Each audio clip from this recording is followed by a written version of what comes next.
Green रेव्होल्यूशनचं फ्रेस्टोबम बीज culture वापरतोय आणि उत्पादनात 20% वाढ. काय का हो पाटील, झाली का नाही राहणं तयार? झाला बाबा, यंदा काय सळलं नाही. कच्च्या गाठी सरी सोडायला लागल्या. होय हो, मागच्या 15 दिवसात असला मोठा पाऊस, लय मोठा पाऊस 15 दिवस पडला. या असला आयुष्यात मी बघा नव्हता पाऊस. तर काय का मग पाटील टोकण्याच जोड नका हो. आज की का हे बीज प्रक्रिया करायला लागलोय ना, माणसं येतील आता खुरपी घेऊन. मग तुम्ही ते बॅच्या पिशवीत नाही त्याला बुरशीनाशक वापरत नाही का काय? थायरम होय नाही, गेल्या वर्षीपासून आम्ही ग्रीन रेव्होल्यूशनचं फ्रेस्टोबम बीज कल्चर वापरतोय. हा, त्यात पण तेच आणि यात पण तेच, त्यात काय एवढं? अगा लय फरक असतोय, बस इथं सांगतो तुला. हे बीज कल्चर पूर्णपणे जैविक आहे. ह्याच्यात असलेलं रायझोबियम नत्र एकत्रित करतंय आणि हे पीएसबी स्फुरदाला एकत्रित करतंय. त्यामुळे सोयाबीनला नैसर्गिकरित्या ह्या दोन गोष्टी भेटतात आणि पिकाची उगवण चांगली होत्या.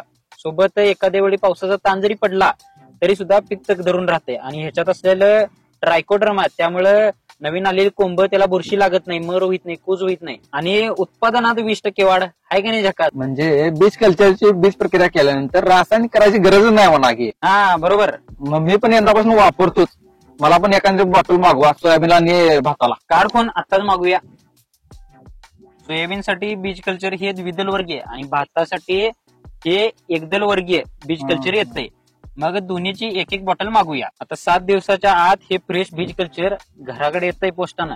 ओकेच पाटील, जातो बाबा आता. वैर कापाय पाहिजे मसरासनी. जातोच कुठे, बीज प्रक्रिया करू लागा जा म्हणस.